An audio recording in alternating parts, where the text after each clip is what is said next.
All right, welcome back. This is part two of my 2006 Tuckahoe Tower Centennial and RDC fan trip. I seem to have gotten that a little wrong there. Maybe I can edit it. Two of two. Two of two. There it goes. Anyway, I'm not sure who's watching right now. Anyway, first part was a lot of history on the tower itself. This is have to set the stage here. Tuckahoe Tower, PRSL Tower, former Atlantic City Railroad, built in 1906 by the Reading. ACRR was the Reading subsidiary, eventually merged into the PRSL in 1934. Survived due to a variety of circumstances through the end of passenger service in 1983. Owned by the state of New Jersey, along with all the other Southern New Jersey railroads, and leased, so that's why it was never demolished. Somehow didn't catch on fire, was restored in time for 2006, which was 15 years ago. Today, it is still there. I haven't been there as nearly as much as I should, or haven't seen inside, but it's still holding along. Hold on a second. So I'm not sure where everybody went. But anyway, we're going to get on here. Just the same as yesterday, I'm having some mouse issues. I forgot to bring a replacement. I'm now stuck here, and the only ones I have are for my museum, which are all ball mice, which stink. So I just be aware if you see any weirdness. That's not. I'm not having a seizure or anything. That's just from my random hardware. The stuff at my parents' house is usually pretty. It's sort of the reserve, and you can sort of forget about it. Anyway, I think I said in the last time that Tony got busted running above track speed because it's parallel to a county road. Specifically, where is it? There's Tuckahoe. There's the line going through the forest, and right there it merges right next to County Road 557. From the overhead, you can see that it's pretty much straight. That's one advantage. That's one thing people were talking about, restoring service down to Ocean City. It would be a pretty fast run, but I'm never going to see it going over 80. So, but still 80 miles an hour. And there's nothing between Winslow and down there these days. I'm not sure what sort of town you could get there for additional stations. They'd probably have to have something, but it just runs through nothing. You probably have a Folsom. Yeah, there'd be a Folsom station. There'd probably be something at Richland. Yeah, there already is a Richland station. But anyway, sorry, just checking things out. Okay. So yeah, this is just showing. Anyway, the road runs next by, and this isn't the guy who busted him, but this is a guy who was pacing the train, and just shows you how he got caught.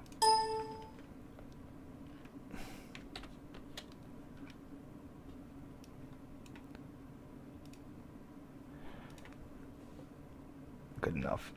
Don't know how to really do that one. So at this point, this is when the new Richland station was open. Like I said, CMSL made its original bread and butter running from Cold Spring to Cape May. It was originally just an out and back Cold Spring thing. This is down on the Cape May Peninsula. As he had encountered increasing local resistance in the town of Rio Grande, where his storage yard was.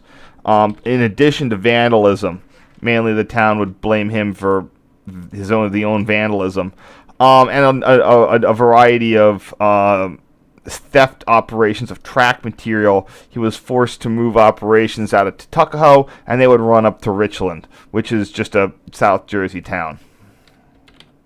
He rebuilt a Richland station and a pseudo tower, although they're all just modern Home Depot constructions, to serve for his thing.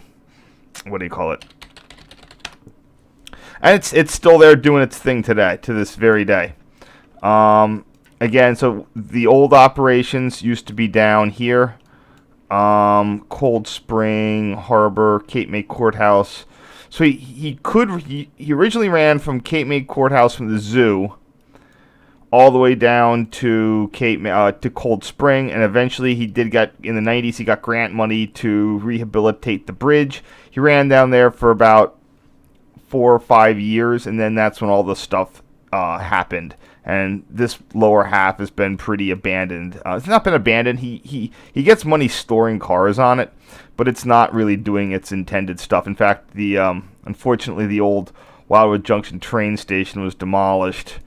A lot of stuff just has been going on down there. It's not great, but that's beside the point.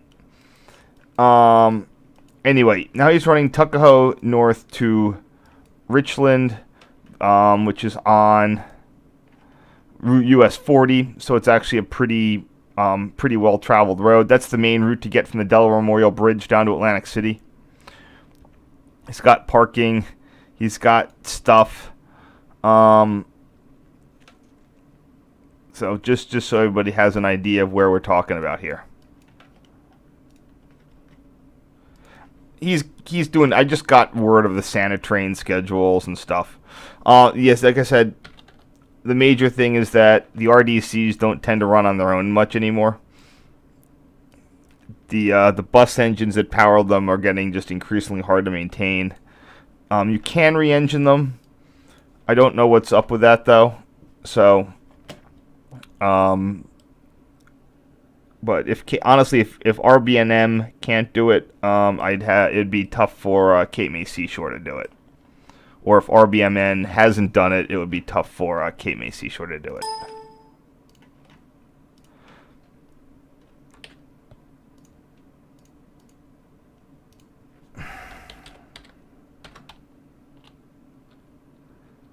I should probably.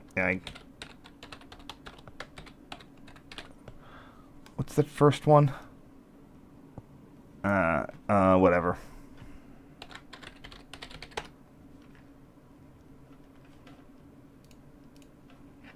Oops.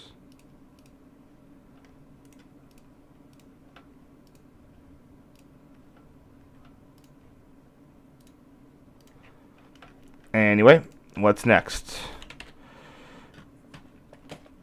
So again, this is M407. Oh, I think I got that wrong. I need to, whatever. Let's kind of mix those up for what was there. 410 and 407. 410 is on the Tuckahoe side.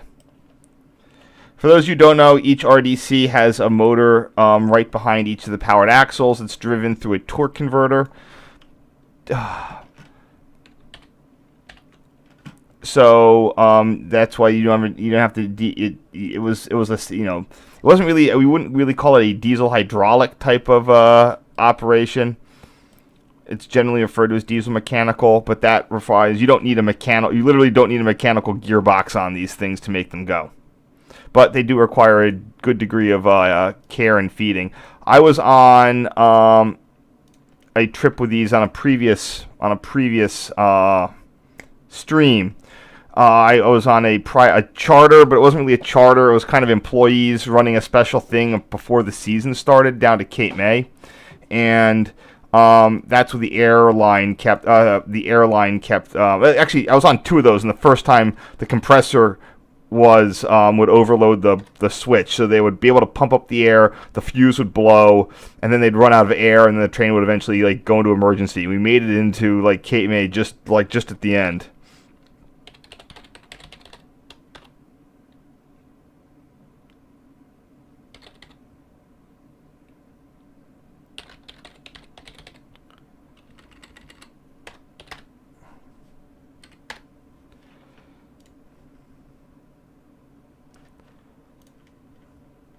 So sorry.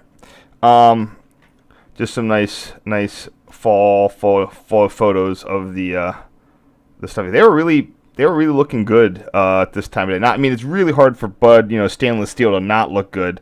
And actually, no, that's not true. A lot of places with stainless fleets, you have to put an additive in the car washer, or the stainless steel will start to turn a weird yellow. Patco had that issue when their carb washer was broken for many years.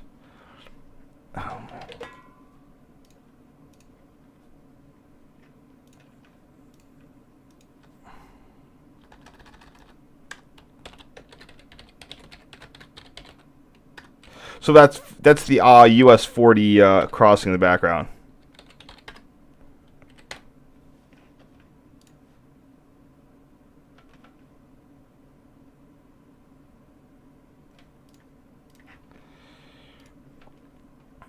And just showing a little bit of the curve here. At this point in the life, this was the known as the Conrail Beasley's Point Secondary, formerly the Atlantic City Railroad Ocean City branch. This was still used for Beasley's Point coal trains. At its peak, the Beasley's Point plant was a 400 megawatt facility. It would get about 2 or 3 90 car coal trains a week.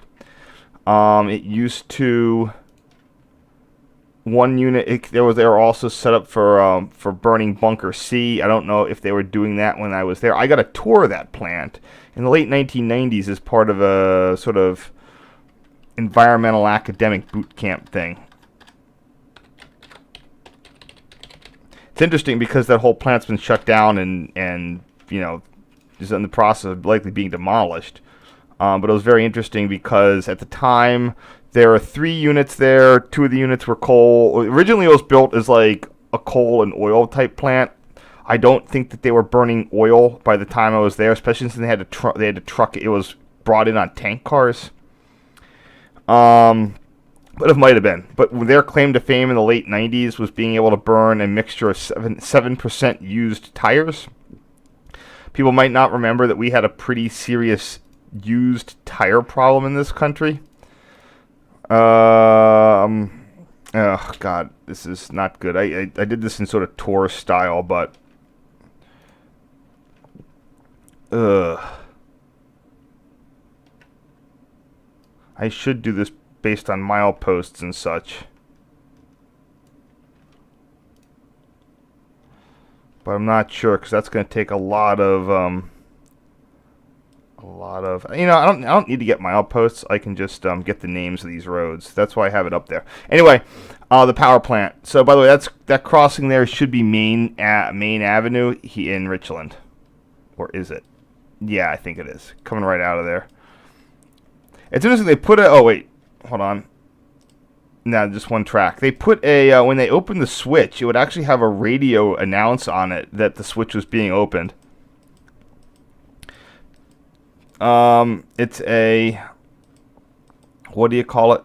As a non-commuter or long-distance inner-city passenger line, there are no PTC requirements. Yeah, they are, I think that's the one there that they're crossing. Yeah, it looks like it. That is Broad Street. So, the return on the way up, I just sat in the coach with my dad. On the way down, this is where I got invited into the cab. And at this point, we broke onto the road. Whenever people had the cameras out, Tony would put his hand over the speedometer. Just FYI of what's going on there. So yeah, in this point, you know, he was likely going up to 40. I think on a 25 track. It was fine, honestly. They just don't want to. An RDC weighs nothing, so it wasn't a huge deal.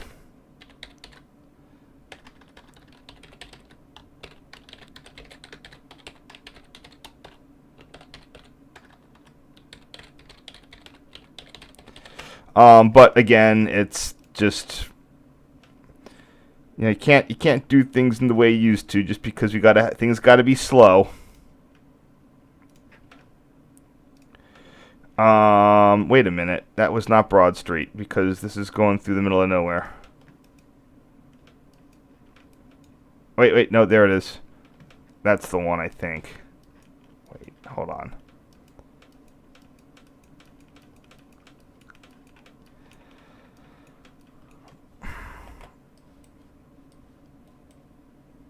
Oh, maybe it's that one. Wait, I gotta find better. Yeah, I guess that's got to be Main Ave, but that switch wasn't there. Oh, maybe he hadn't installed the switch yet. Yeah, you're right. That went in a few years later, so that is Main Ave. Okay, my bad.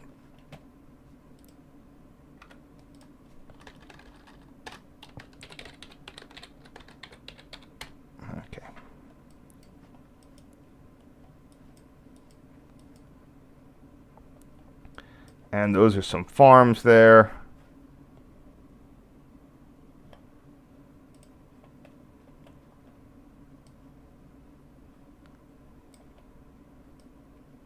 I think I was trying to take a picture of that relay box.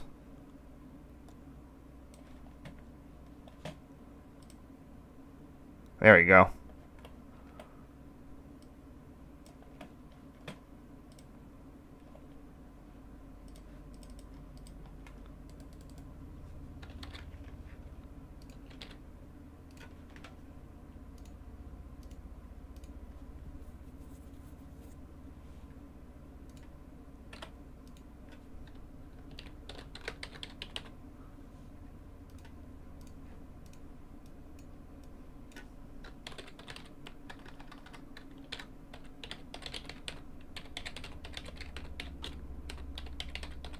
Sorry, don't have a lot here. I remember where I said, like, I don't do this for modern photos. It's a lot more of this. Oh, man. Oh, whoops, I forgot to resize. There we go.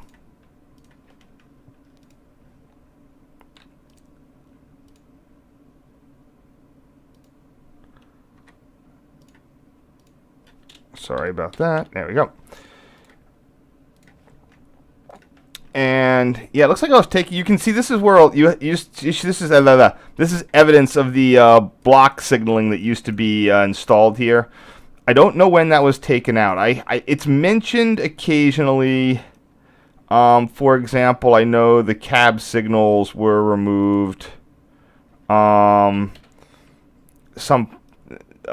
is it? No. The auto block was at some point after the 60s or whatever, the auto block only went to Winslow Junction and then it was manual block. I think at some point this actually got cab signaled, and then that was removed at a certain time. And if I look that up, that might be when the ABS went out too, because I would not be surprised. I have books on it. I could have looked it up. I kind of didn't.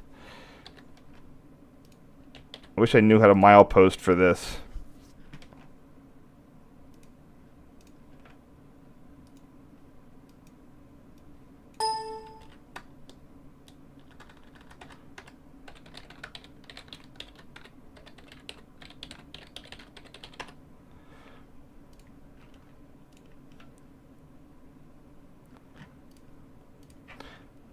I'll just do the long street. Now here we are at Broad Street. Significantly south of Richland, with more rail fans. I think these people were chasing. You can easily chase this, even at 40 miles an hour, even at the unofficial speeds that Tony used to run it.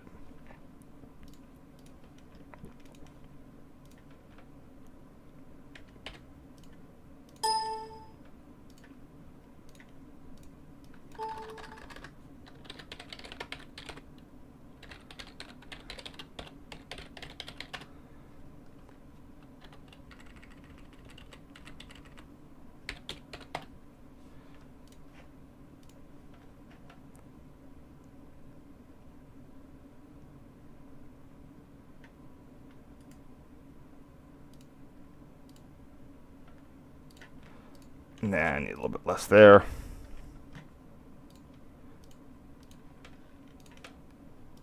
That should be good. All right. Come on. And here's the Broad Street crossing itself. And yeah, look at all the. You can see all the train chasing types there, doing their thing.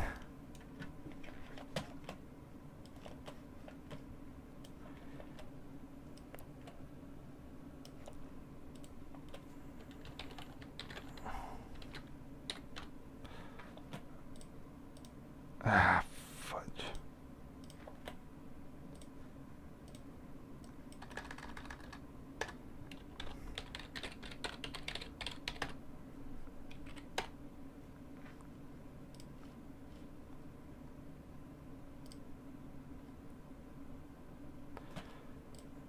Next, last one of the set. This is interesting. This seems to be some sort of sighting. I wasn't even aware this existed. Maybe this was removed. That'd be interesting. Let's zoom out, roll down. Oh, no, it's there. Wow. I have the old ETT for this. I'm sure it has a name, but, well, that's where your passing sighting would be. That would be, what's the name of that town?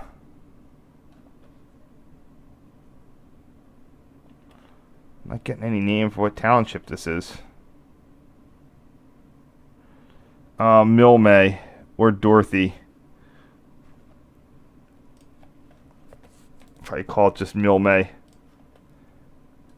Who knows if this sighting's even useful for anything. They've got to be able to use it. I mean, besides the terminal areas, it's pretty much the only sighting they have. They want to run anything more complicated than up and back. And by the way, Tony would use sightings on his Cape May line. I was on one where we met a weed truck going into a hand throw sighting. We had to get a Form D from him.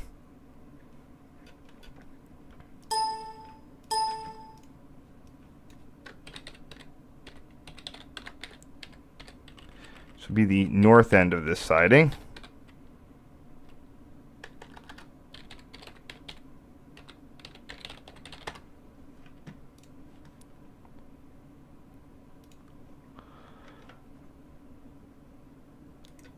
You can see that this siding is not used very much.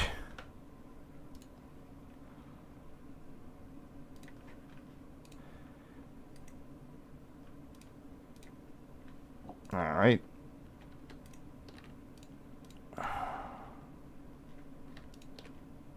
Ah, crap.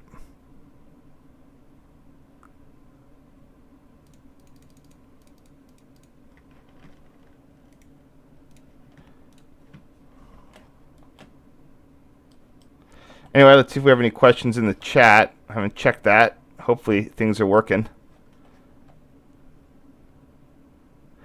Oh no, I forgot about the meeting. Oh crap. Oh man. Yeah. Oh, I was getting busy with all sorts of other stuff today. I totally spaced on it. I'm not good at checking email when I'm here. It was virtual, so it wasn't a huge deal, but derp.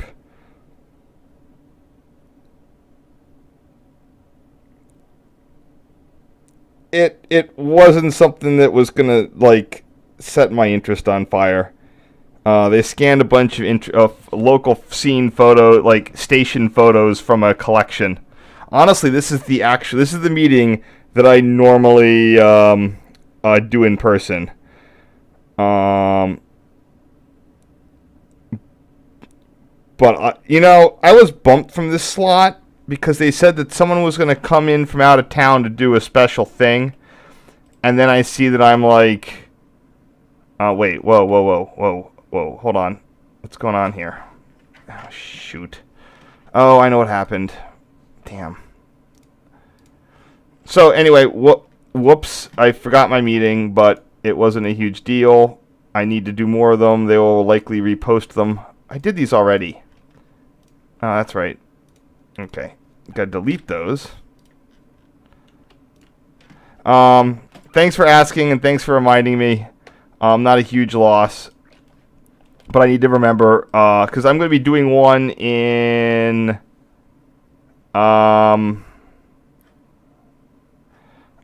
January. I think that's when I'm set up to do one in January. Although I might ask to see if I can do it in December. It's the fourth Monday of the month. There's a lot of pernicious Novembers where the Thanksgiving Monday is not the fourth of the month. Or, sorry, the last Monday of the month. Or something like that.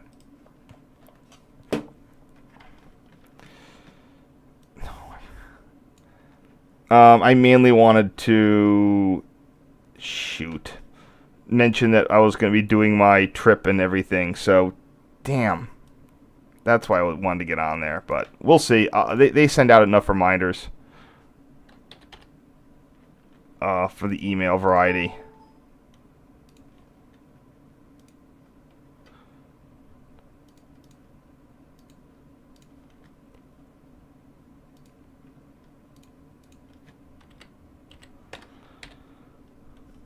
Anyway, here's the south end of the siding.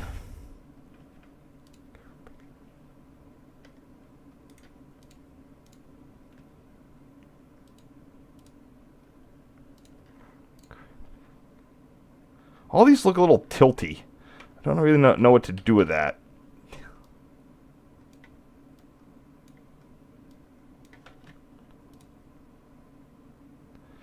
Sometimes you just get weird perspectives that are hard to correct.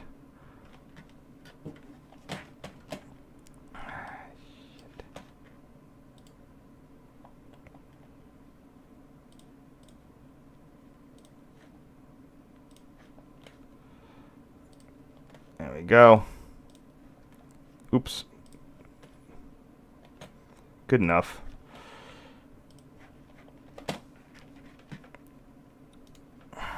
Anyway, did anybody else have any questions? Okay. This will be some sort of siding down there. What did I just do? Ah, nuts. Nah, I killed that one too.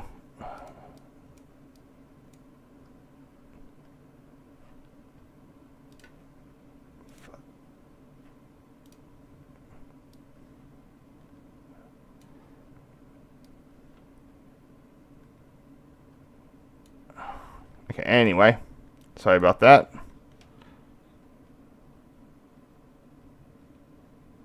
What is it looking for? Google Maps. This is going to be siding.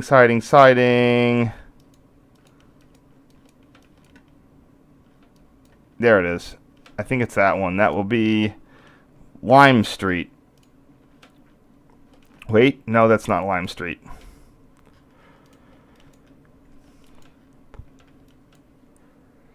Here we go. It's one of these.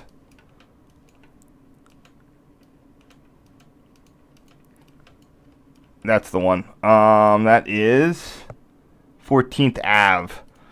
These are weird, just South Jersey rural townships. They're not like as rural as a lot of places, but sort of hard to tell what's going on at some of these.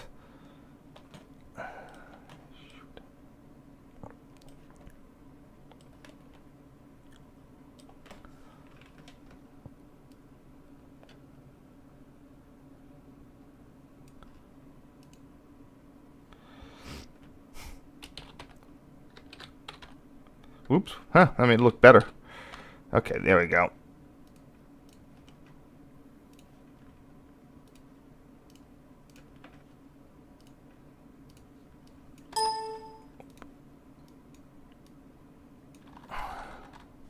"14th Ave", I think.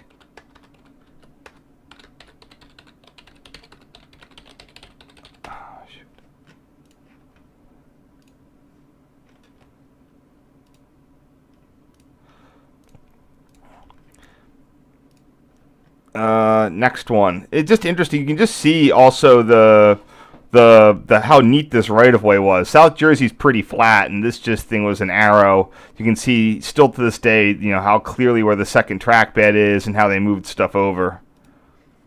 One of the probably one of the reasons it stayed, you know, this way for 14th Ave. This I guess would be 13th Ave. In whatever place we are in. No, there's no crossing there. Yeah, it's probably that one. No, the crossing box is on the wrong side. So is it this one? Nope, can't be that one.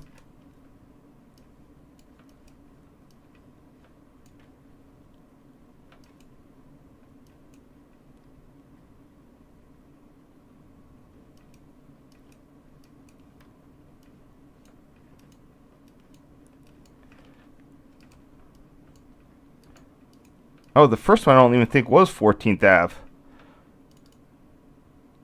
Okay, we're quite a bit north. Damn. God damn it.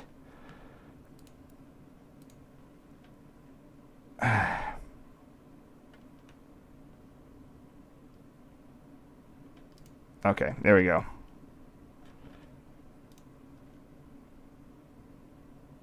Oh, it's Google Maps I was on. There we go. Wait, whatever. All right, so it's not 13. It was not 14th Ave. It was, yeah. That's that looks like whatever avenue this is. 11th Ave, and then the next one should be down here. Oh, they've redone some of the. They've redone some of these. So let me just check what's going on. From 15 years ago.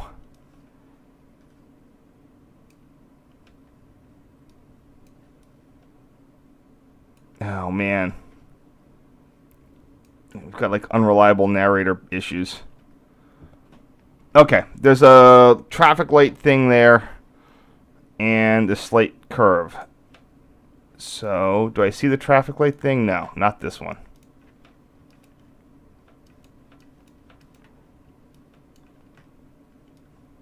Here's Atlantic Ave. Four-way stop. Don't see that house, so it's not that one.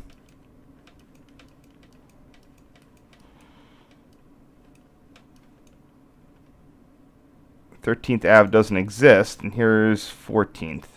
That's also not a crossing.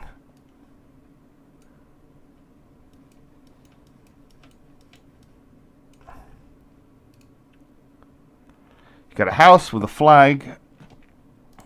What do we see here?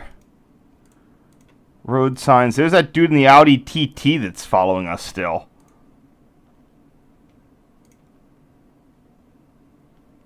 Alright, I think I can find out where this is. It's quite a bit lower than I thought it was. Looks like it's right there.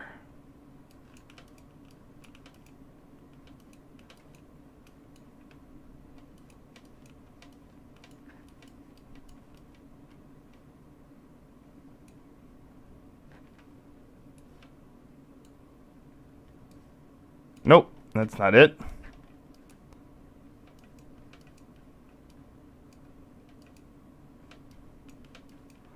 How much has stuff changed in all these years?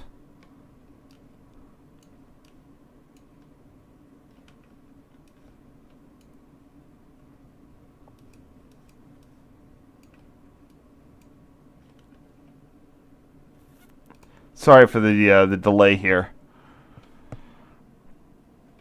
It's got a stuff and a stop sign and a bunch of other road signs, and it looks like a T-junction. So that narrows it down a little bit. Come on. Alright, not going to be cooperative. I'll open a new one. So it's not 10th Ave. Probably not 9th. Yeah, that's got to be Main. Yeah, with where all those signs and stuff are. I think. Oh, man. Alright, let's see what the next one is. I'll pause that.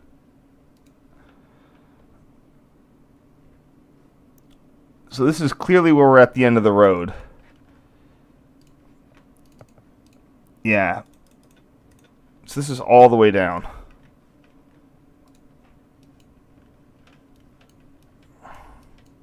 It's right. Got to be right way all the way down here, I guess. Oh, wow. This really goes far. Alright, that's the end.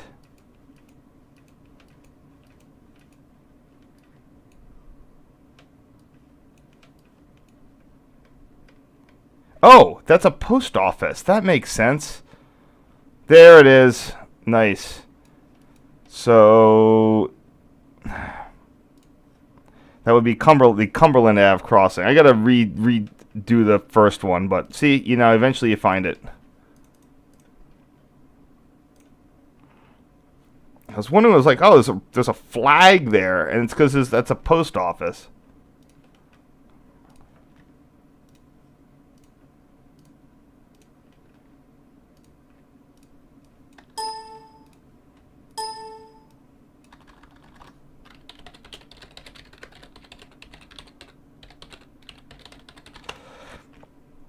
Anyway, thank you for the belated reminder on the NRHS meeting I forgot about. I usually use that to announce my midwinter trip for people who are on. Oh, man. Ugh. They'll send out emails. I'll get out more emails as well. I gotta do the itinerary and stuff.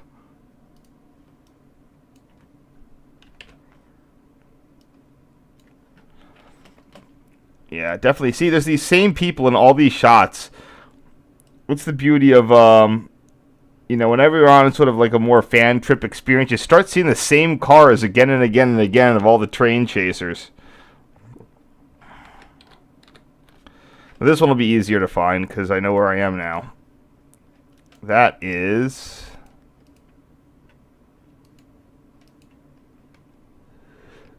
That's First Ave of whatever damn township that we're in. Wait, hold on. Oh, there is no crossing there, I don't think. No, there is a crossing. Yeah, okay, that's First Ave.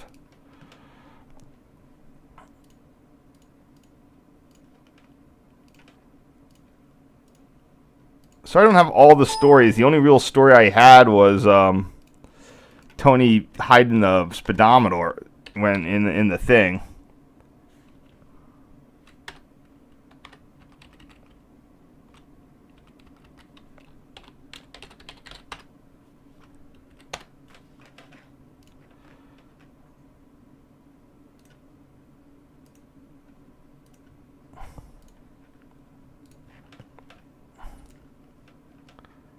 Yeah, it's that same guy in the Audi TT.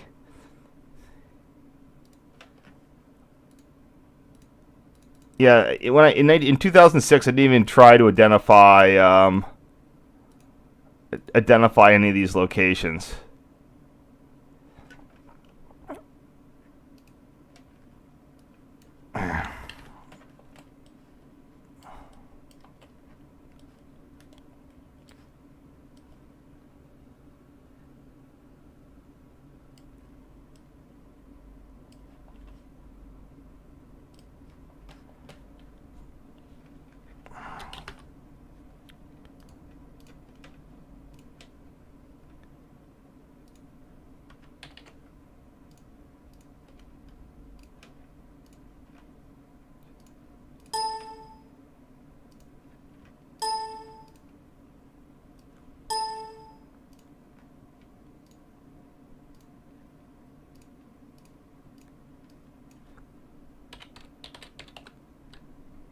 Sorry. So, boring photos are the hardest to name. I mean, as in, it's interesting that I got a picture of the guy chasing the train, but, you know, it doesn't fit in with your other, how you're doing everything. So here we go. This is a jump ahead. If you go all the way, I got to cut back to this stuff. I got them both. Okay. If you go all the way out, you can see the rail line goes down. It's a pretty long trip. I need to do it way more often than I am, which is not at all. Because I'd have to drive all the way from Baltimore, then another 90 minutes down to Tuckahoe, and then another, like an hour down there, and then you gotta, it just adds to it. I never have the time. So this shows, this next bit is the old abutment of the State Route 49 bridge that was constantly falling apart. I don't know when they replaced it, but it was definitely after 2006. So if I do the little Google Street View, you know, it looks perfectly nice and new. Or maybe they just, I wonder if they redid it. Let's find out. I'm going to go back in time a bunch because I'll find the original one. Yeah, here's 2014. Again, looking nice. No sidewalks. It's got shoulders. And if you go all the way back to 2008, it's like this. I mean, this dates from the 30s, the 20s, or the 30s. And it was neat because when you were here, the first time I came down and passed this location, I was assuming the tower would be destroyed. You could see, you used to be able to see the tower from the bridge.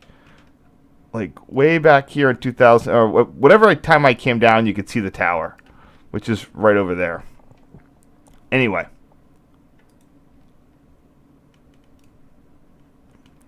so this is this is before you can see it was falling apart by this point, with all the extra abutments and stuff underneath.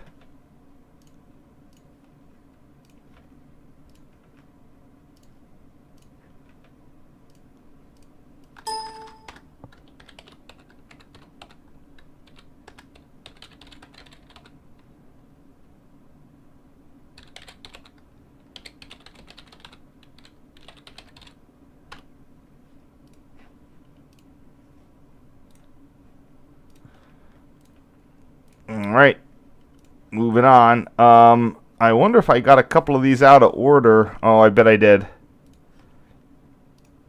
Oh, that's why.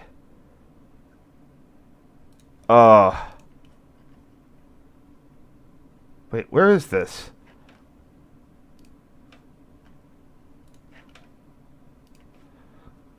Oh, that wasn't the State Route 49. Oh, sorry, that's the wrong bridge. That is another falling apart bridge that I totally had not thought about. That's this falling apart bridge. That's definitely been done. This is Tuckahoe Road, County 557. Rename.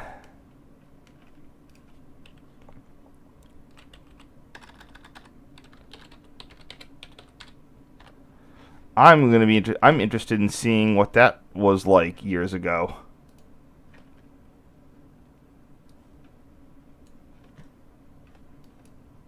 Nice bridge. Only a 2009 thing here.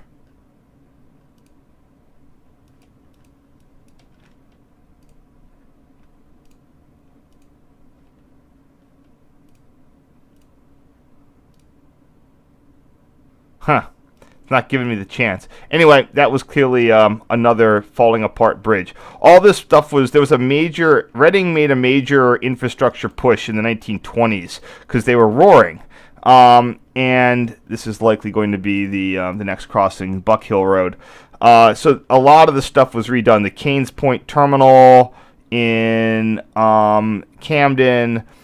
They built a third track through Haddon Heights area in suburban South Jersey to allow expresses to bypass locals, with 2 new interlocking towers on each end.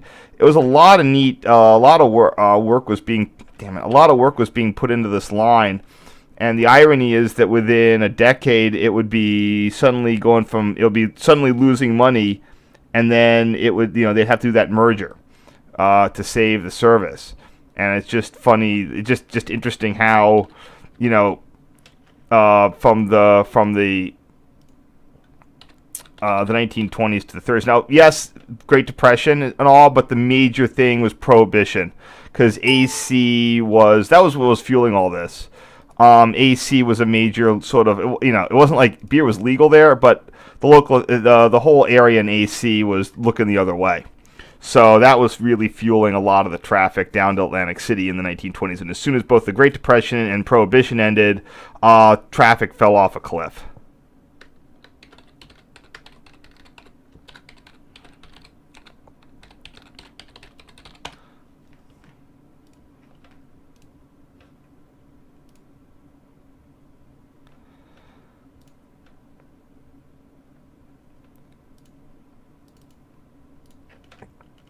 Next crossing is, there it is. This is County Route, head of River Road, or I'm not gonna use the county routes because I gotta find out what county it's in and everything. We got some of the old pole line is still up.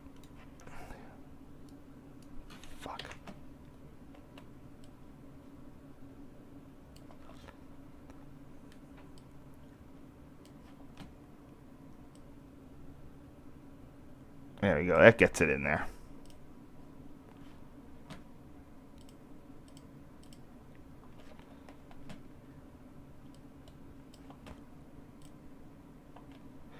What was odd is that like my dues renewal for the NRHS thing was one of the things on the table. That I was doing a bunch of like charitable giving type stuff today for my mom, and that was one of the things on the table, but I wasn't paying attention to it. In fact, I even noticed it and was like, oh, I got to fill that out, but I totally forgot about the thing.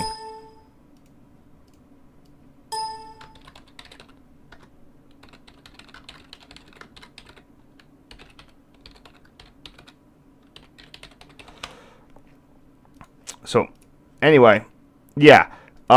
This is sort of the infrastructure that Prohibition built.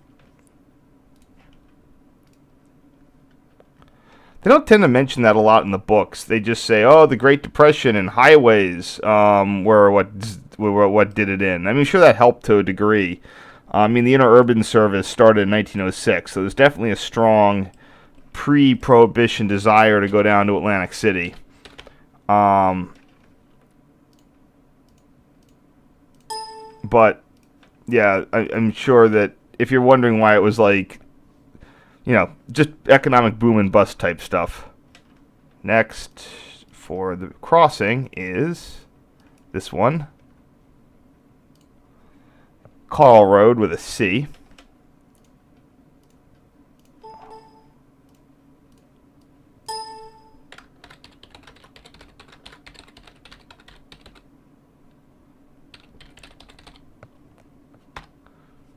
Thank you.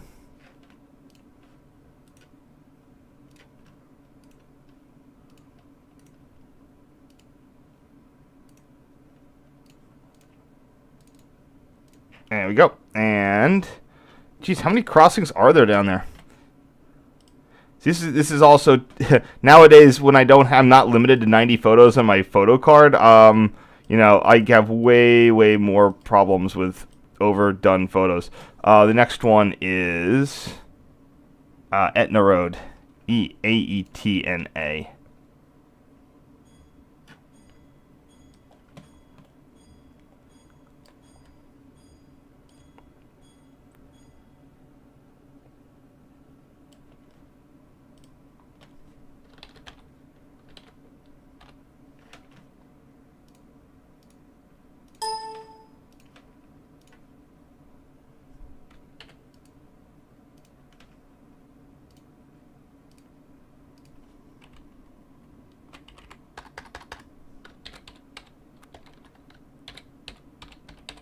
So anyway, 80 years later, they managed to replace all the road bridges that were failing down here. And we're finally down to the Tuckahoe River. This was the last major. It's a pretty substantial bit of infrastructure. I mean, it's not a big bridge, but it's big compared to all the other bridges. Again, this whole the whole part of the line from Winslow Junction down here has a very consistent type of infrastructure. It's not as nice as the PRR infrastructure on the former Camden and Atlantic. PRR used a lot of granite block. The Atlantic Sea Line had a lot of this poured concrete, all done again in the 1920s. And it's not structurally fallen apart, but there's a lot of surface spall on it, and it has been for decades. Ever since 20 years ago, there was a lot of surface spall on the ones in like at Winslow Junction. You got the Reading Bridge and you got the PRR Bridge right next to each other in Winslow Junction. The PRR Bridge it's granite block, looks great. The Reading one looks like trash. So it just shows you the comparative. And the Reading was a relatively wealthy railroad, too. So. That just shows you. No.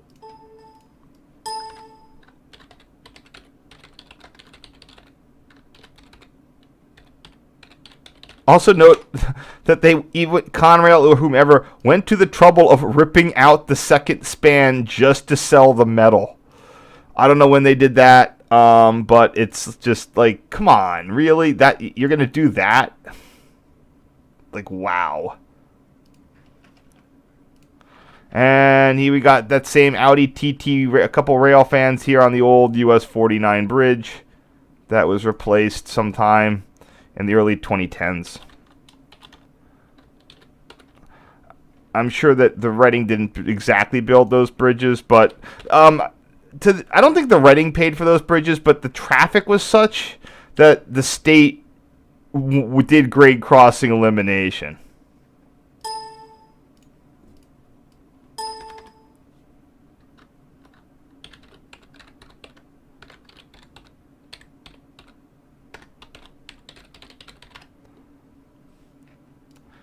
That's what you'd see. It would usually be some public-private, like the state got kind of angry and then would make the Reading pitch in for some grade crossing elimination.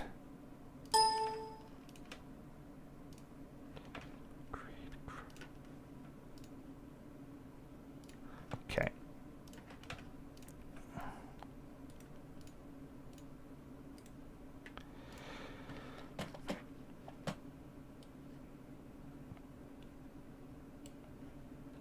Double check that's the right one. It is. And we should be on our last set here. It's going to be a long one. It's going to be a set and a half.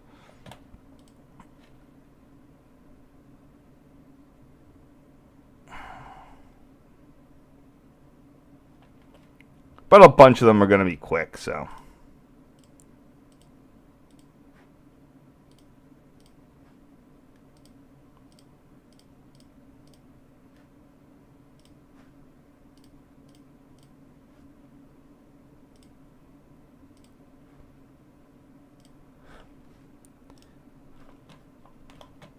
Let's see what people are saying in the chat about me.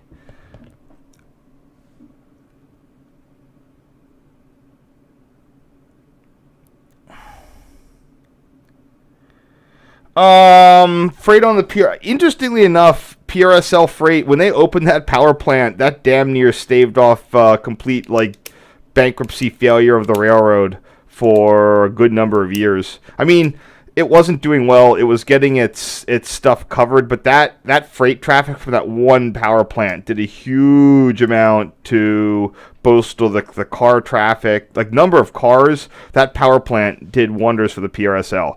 Like they had to bring down oil cars, coal cars. I think there were only, I don't know how many units that they had online. I know that by the end it was like 3 loaded 90-car trains a week up through the 90s. I can't remember when that is, but that's why I'd say it's hard to do whatever. They used to have like World War II. I mean, there was a lot of online. South Jersey was a lot of mom and pop type industry. You had that Dolomite plant down in Cape May that was doing its stuff, and that sort of went the way of whatever. There's a lot of sand traffic, but it was as agricultural moved to trucks. That definitely eviscerated the stuff. The magnesite plant, that's the one. The MgCO3. A number of industrial uses in steel making. The plant was built during World War II, and regular supplies of magnesite were disrupted. That was a big shipper on the whole service. But you know, they used to have to pull in cars for the tomato harvest. It was always the big ones were like jetty rock, sand, a lot of stuff going down. The deep water, that was I always heard that like the deep water, the Penns Grove branch wasn't PRSL, but it was. I can't remember if that's actually still PRR or not. The deep water branch, that's the one that has all that sees the most traffic today. DuPont down there, multiple refineries. They even re-signaled it down to Paulsboro. So. I don't think it was PRR, but it might have been. Technically, if you want to split hairs. Because it was the bridge branch to Jersey, Vernon Tower in Haddonfield was PRR. Everything going around to Pavonia Yard was pure PRR, even though the PRSL used a lot. When Patco had to go there and stuff, they lost their PRSL lost their Federal Street terminal, and they had to get space at Pavonia. There was some arrangements had to be made because Pavonia was never a shared. It was never part of the the PRSL shared zone.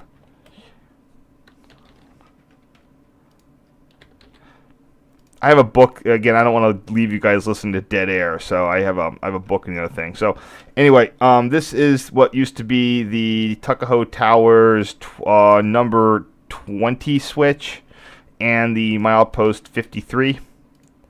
So I'm gonna bring this under Tuckahoe.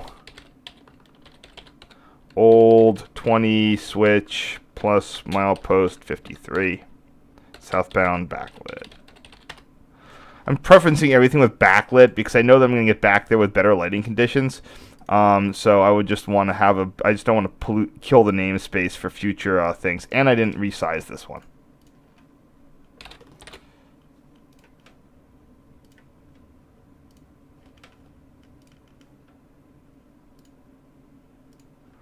Man, I am really annoyed I missed that meeting. Mainly because the NRHS meetings are. This is the November one is where I can announce my midwinter trip. By the way, my midwinter trip is going to be December 27th. If anyone's interested, December 27th in Philly, leaving Market East Station on like an R3 out to Elwyn at 8:50 ish.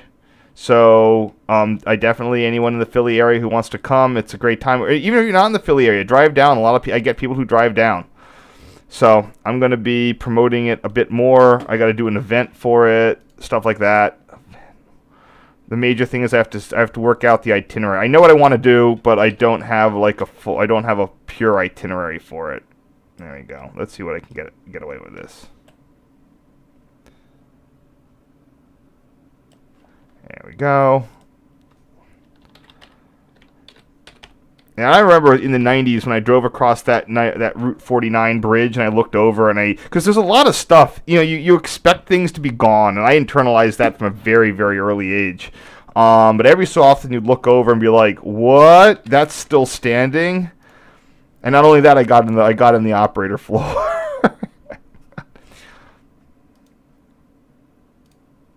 This is the 18 switch. Damn it.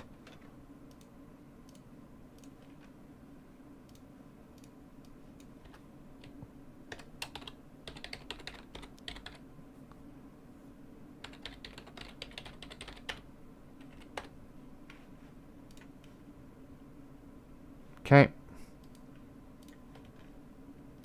So sorry that this one's going to be a little, the question is, I guess it's, oh.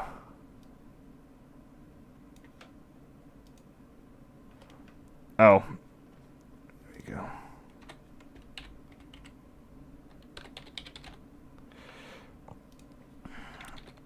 And when I was there in the 90s, I even got some, I got some of the insulators off one of the adjacent poles.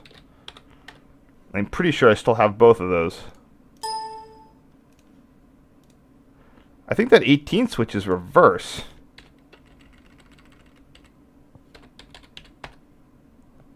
Ah, nuts.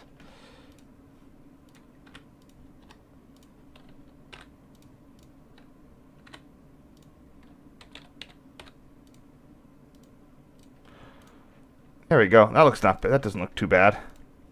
And here we have all the people that were chasing the train and then got here. That's always a conundrum. Sometimes it's more fun to chase a train than to ride it. You will see. So the other photos I'm doing this week are of another 2006 excursion. Bennett Levin ran an excursion from Harrisburg to Renovo. I chose to chase it with a friend, and that was an amazing experience. But at the same point, I kind of missed out on some really neat stuff at Renovo and all along the line. But I definitely got pictures of the stuff that I did. I definitely got a lot of neat things from that. So I probably made the right choice to chase that one.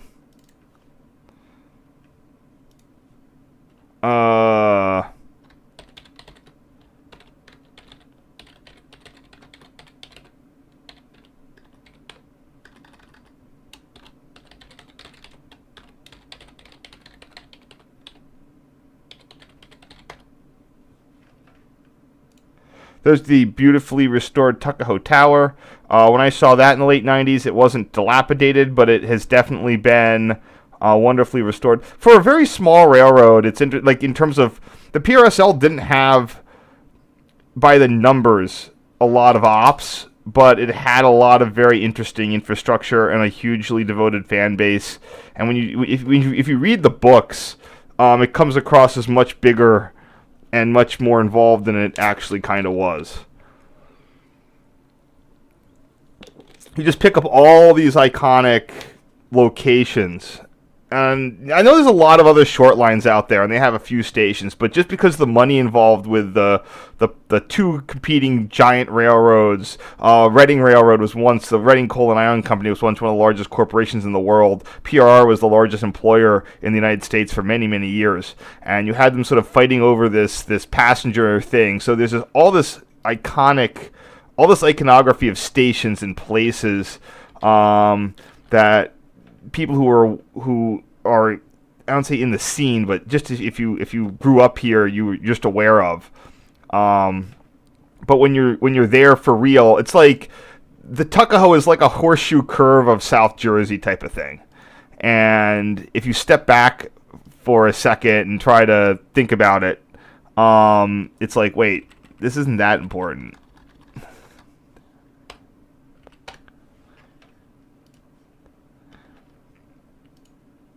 And it's not really, I mean, I don't think horseshoe curve is probably the best way to describe it, but there's a lot of things like that, you know.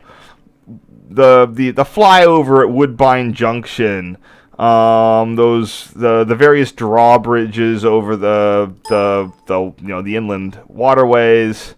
I think this is M410. Really neat how simple the RDC control column is. Forward, reverse, a sand button, your speedometer, and this is your I'm pretty sure that that's just your power, and you just like put it in drive. Actually, I'm not sure how this works. Yeah, that was just your various drive positions, and it would just notch up the engine, and you didn't need a clutch or anything because it had that torque converter, that slush drive, but it wasn't. It was a direct drive, but you didn't need a clutch, pretty much. You would set the engine speed, it would have whatever reduction gears it needed, and it would just sort of propel the train to a speed at the various power settings. Note the speedo goes up to 100, and these things were geared for 85.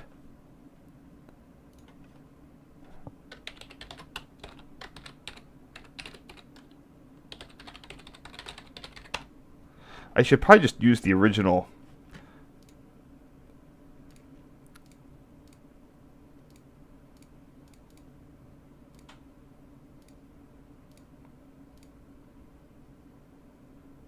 Oh, I had that as M407, so I should probably, Why did I think this is M410?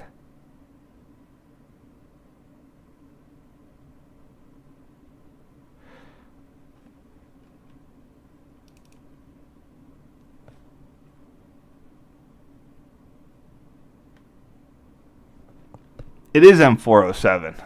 What the heck was I thinking?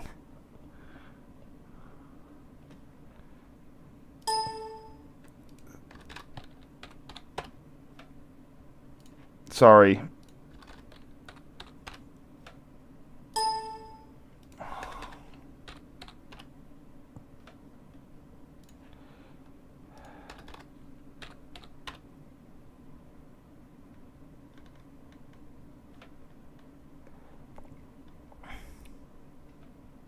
Yeah, you're right. I got it wrong. Yeah, because it was reversed. All right, anyway. M410, M407. Yeah, I don't know why I messed that all up.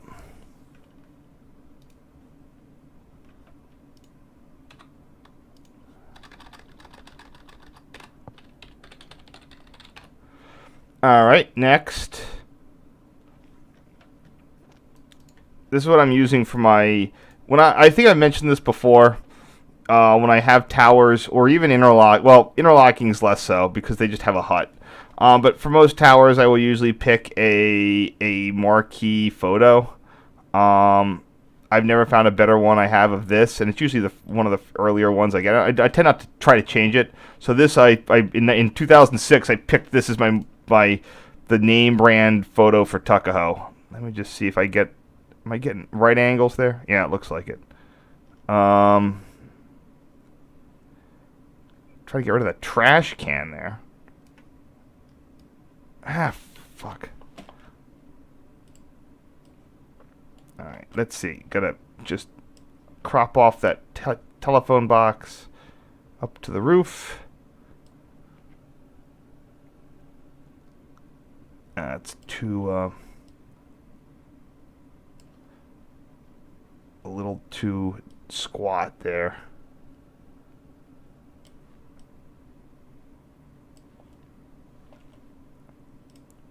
All right, anyway. Oops. Resize and sharpen.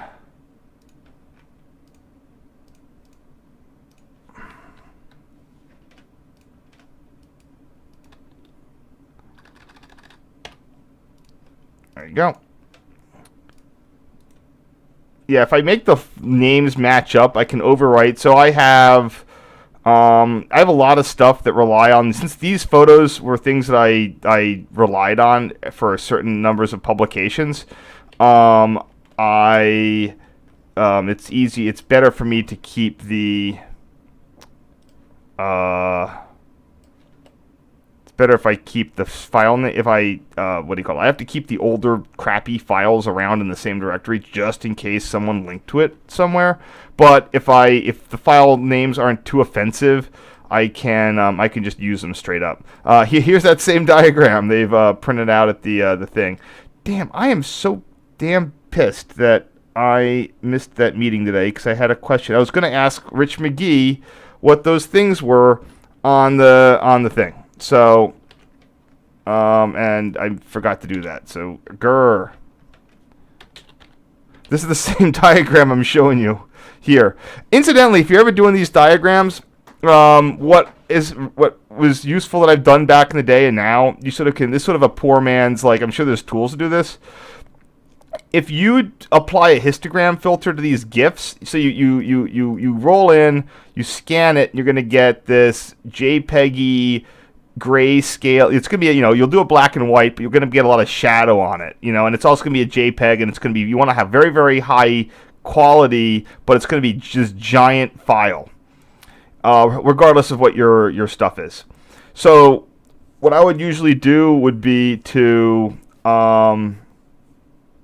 I'd squash the colors down. Well, first off, what you do apply a filter so that anything close to dark is squashed to black, and anything close to light is squashed to white. And then you can almost reduce the colors to depth to 2.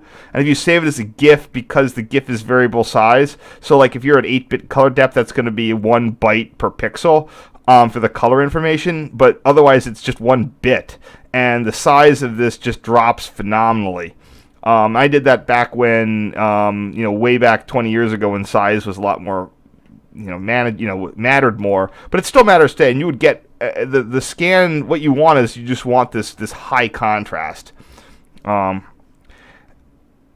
This is not going to be that, but it just shows sort of the differences.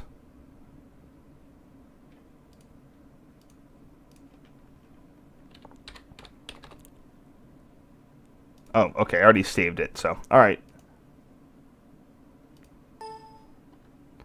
What did I call it years ago? Shit. A vintage diagram? I don't think, oh, maybe this was a vintage. Whatever.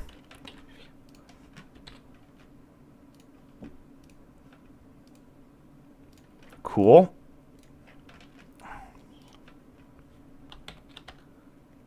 Nice sort of evening photo.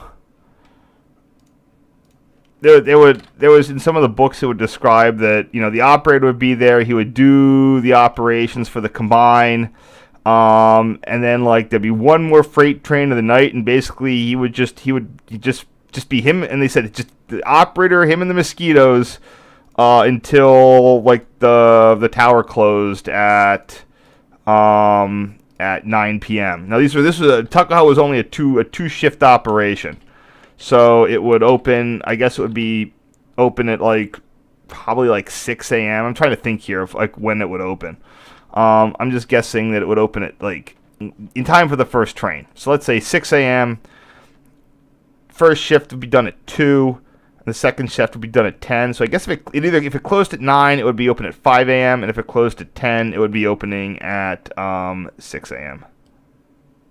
Unless they had something with the guys getting lunch or whatnot. I mean, they didn't have any relief, the midday relief, so.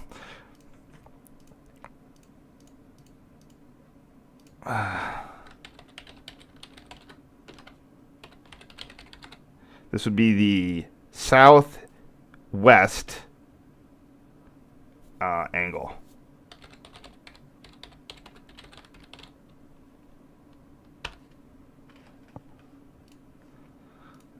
It's always irritating having to convert from cardinal directions to railroad directions.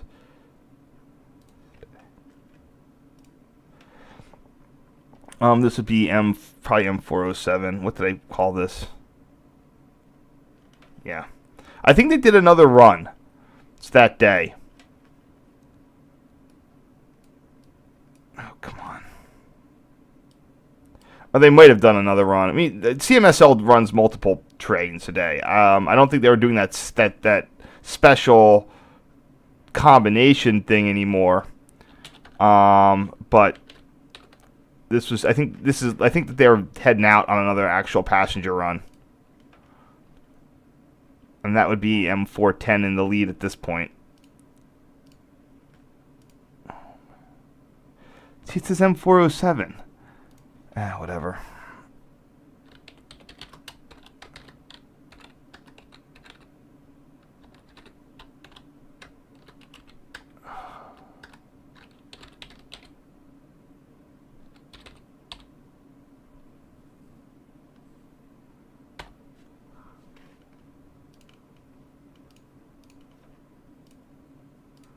Oh, I always forget to resize.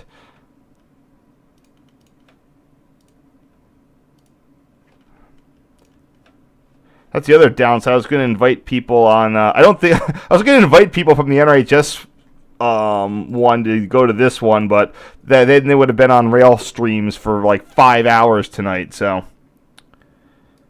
I'm sorry if this is taking a little longer than I thought. Do we have any questions? A few. Freight. Wait. PRSL joined Conrail because they were bankrupt. They were getting their deficits refunded from the Reading and PRR, and when the Penn Central and the Reading both went bust, that was it. Like the PRSL basically went bust right behind them.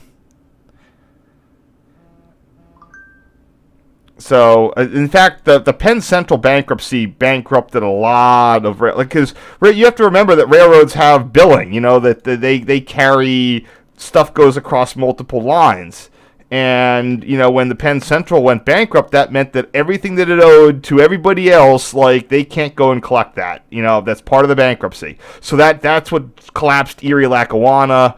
That just collapsed anyone that was remotely solvent. Was just pushed over the edge by that one.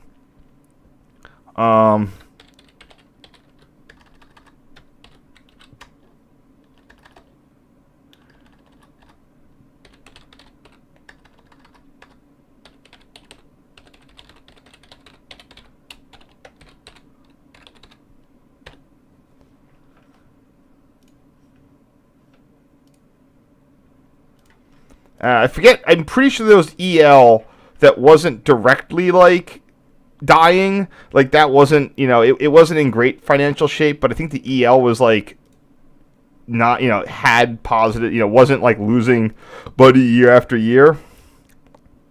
But as soon as Penn Central just was like, oh, we're gone, that drove EL bust. All right. These are just going to be the contact boxes, whatever I'm calling them, lever locks.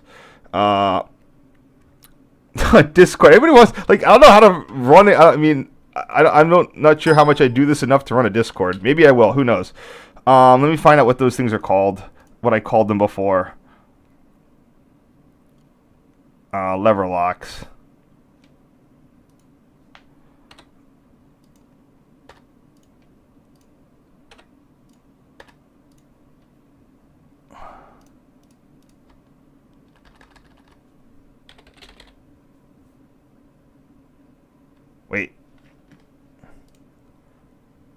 Okay.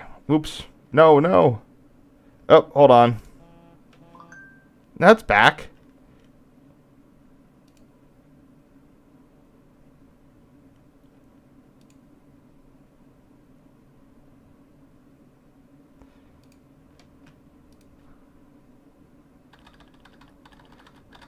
Lever 24 to 28.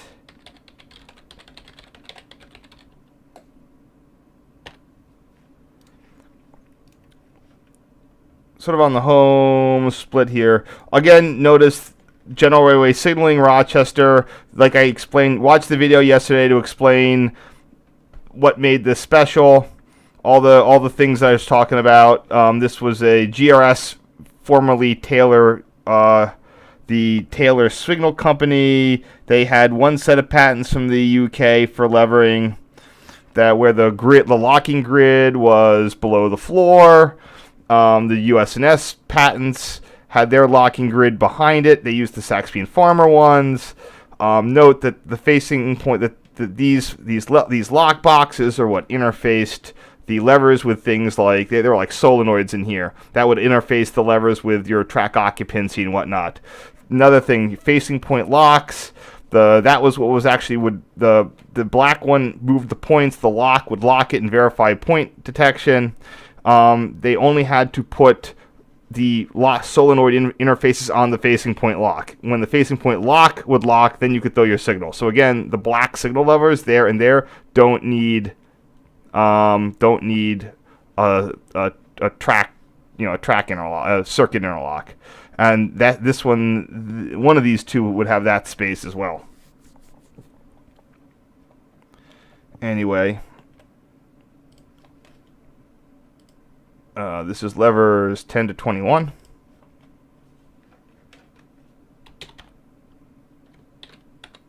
Sorry, that's just for anyone who missed it yesterday.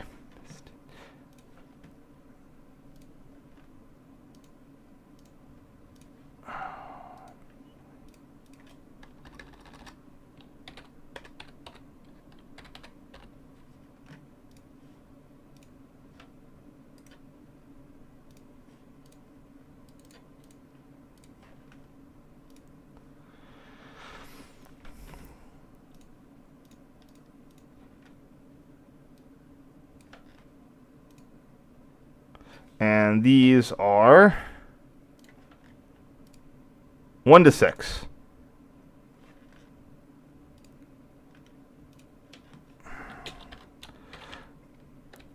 For anyone again who missed it yesterday, some of the castings on the lever frame do indicate that they are from the Taylor Signal Company. Taylor was merged into GRS in the first decade of the 20th century. So these are probably original, and then this would have been a replacement. Note GRS Rochester. This is 1 to 6.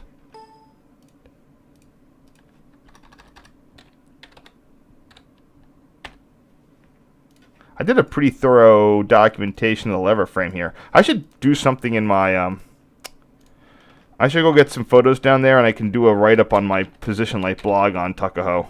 But I have to ask a couple more questions.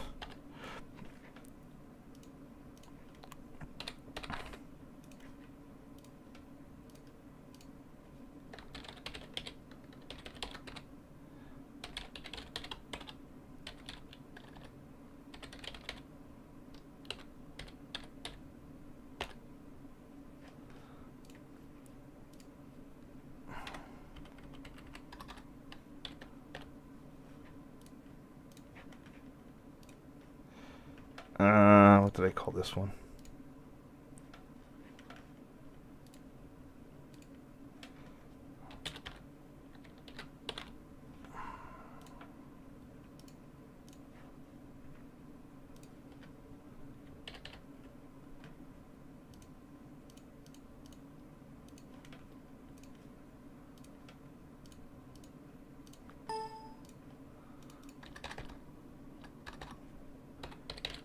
Sorry, just finishing up these last couple of ones. And get back to whatever's going on with questions. Oh, hey, cool. I got the same ones from the opposite direction. Good for me. Just a little bit of there.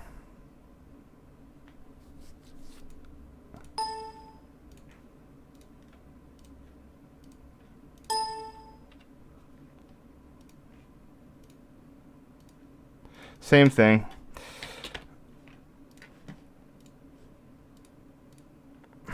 Yeah, again, like I said, if I'd had more photo capacity, or if I had the same amount that I did at the time, you know, the reason I say, if I was trying to do this with a modern set, it would just be 50 photos of the levers, and I would run out of things to say.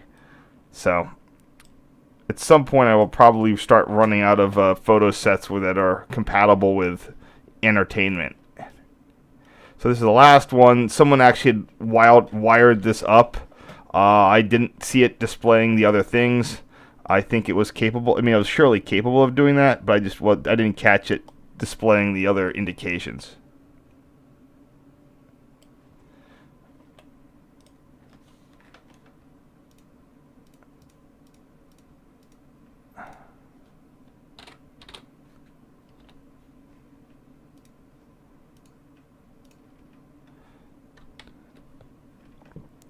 Where did I find that?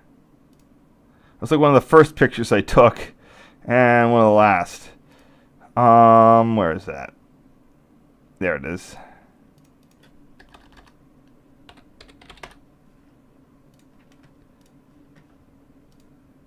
Okay, good enough.